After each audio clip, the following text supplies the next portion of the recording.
सभी को जय श्री राम। उम्मीद करता हूँ कि आप लोग अच्छे होंगे और स्वस्थ होंगे अपने घरों में।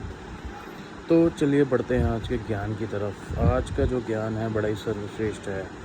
देखिए, महाभारत में एक कैरेक्टर थे भीष्म पितामह, और भीष्म पितामह को जो मृत्यु प्राप्त हुई वो तीरों की शैया पे प्राप्त हुई। उसका क्या कारण था, आइए जानते हैं। उसका कारण ये था कि जब वो तीरों की शैया पे लेटे हुए थे और बिल्कुल ही मृत स्थिति में थे, तो वासुदेव कृष्ण उनके पास आते हैं और वो वासुदेव कृष्ण को बोलते हैं कि माधव, मैंने अपने पिछले 10-12 जन्म इस मृत्युशैया पे लेटे लेटे देखे, और मुझे इन 10-12 जन्मों में ऐसा कोई कर्म नहीं दिखा कि जिससे मेरे को ऐसी मृत्यु प्राप्त हो कि मैं मृत्युशैया पे लेटा हुआ हूँ।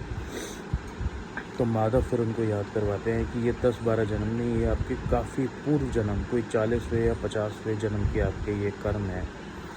जब आप एक जहान के राजा थे और आप अपने रथ से जा रहे थे, तो आपको एक सांप ने घेर लिया और आपने अपने ही तीर से उसको उठा के झाड़ियों में डाल दिया।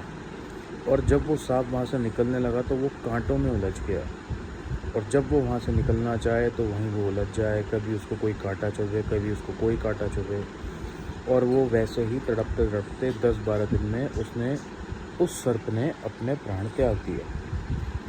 तो माधव ने फिर ये भी बोला कि ये भी चीज़ नहीं होती कि आपको तीरों की शैया पे भी नहीं लेटना पड़ता। अगर आप द्रौपदी चीरहरण रोक देते, उस समय आप आवाज़ उठाते, उस समय आप बोलते, लेकिन आप उस समय नहीं बोले। तो उम्मीद करता हूँ आज का आपको ये ज्ञान ज़रूर पसंद आया होगा। देखिए, होता यही है, हमारे जितने भी कर्म हैं वो कभी ना कभी हमारे आगे आ जाते हैं। चाहे वो इस जन्म के हों, चाहे वो पिछले जन्म के हों। पिछले जन्म के कर्म हमें याद नहीं होते, तो इसलिए कभी कभी वो हमें इस जन्म पे बहुत ज़्यादा इफ़ेक्ट करते हैं। तो इसलिए हमें हमेशा पाठ पूजा, पितरों का ध्यान, ये सब करते रहना चाहिए। माफ़ी मांगनी चाहिए पितरों से, माफ़ी मांगनी चाहिए परमात्मा से जिसने हमें यहाँ भेजा है, क्योंकि अल्टीमेटली जाना तो हमें वहीं है, लेकिन हम ये सब चीज़ें भूल जाते हैं।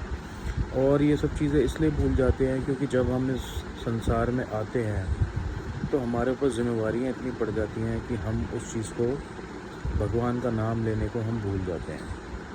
और भगवत में भी लिखा है कि कलयुग में जो सबसे ज़्यादा भगवान का नाम लेगा वो ही बचा रहेगा।